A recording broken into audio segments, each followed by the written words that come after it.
So anak saya suka, dia approve. Lepas tu saya bagilah anak saya. Masa tu saya bagi seorang semua 4 biji.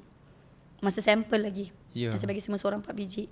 Lepas tu anak saya yang sulung dok, saya nampak dia dah, kan masa, nak cerita lah masa awal tahun yang 2025 tu, yang masa saya dah berubah nak kawal kemarahan tu kan. Masa tu saya tengah kawal, masa tu belum jumpa Nufan lagi.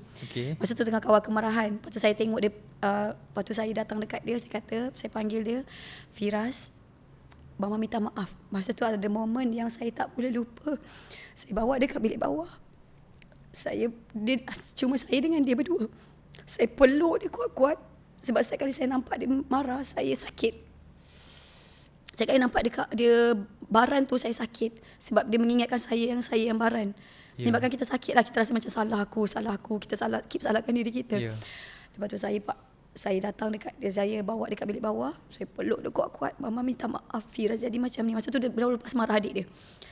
Baru lepas marah adik dia. Saya terus tarik dia, jom ikut mama masuk bilik. Masa tu saya peluk dia kuat-kuat. Saya kata, Mama minta maaf, Firas jadi macam ni sebab Mama saya betul-betul memang minta maaf. Dia sungguh-sungguh waktu tu. Lepas tu saya kata kat dia, boleh tak kita sama-sama berubah? Setiap kali Firas nampak Mama marah, Firas tegur. Setiap kali Mama nampak Firas marah, Mama tegur. Boleh tak kita deal macam tu? Lepas tu kita buatlah deal macam ni kan. Lepas tu anak saya dok, bergenang air mata dia. Itu yang momen saya rasa macam saya tak pernah lupa momen tu. Itu momen saya rasa macam saya dapat balik anak saya. Sebab kita kan macam dah tak rapat dengan anak tau. Lepas tu dia pun peluk saya, dia balas saya punya peluk tu. Saya rasa macam ya Allah, kita rasa lega lah.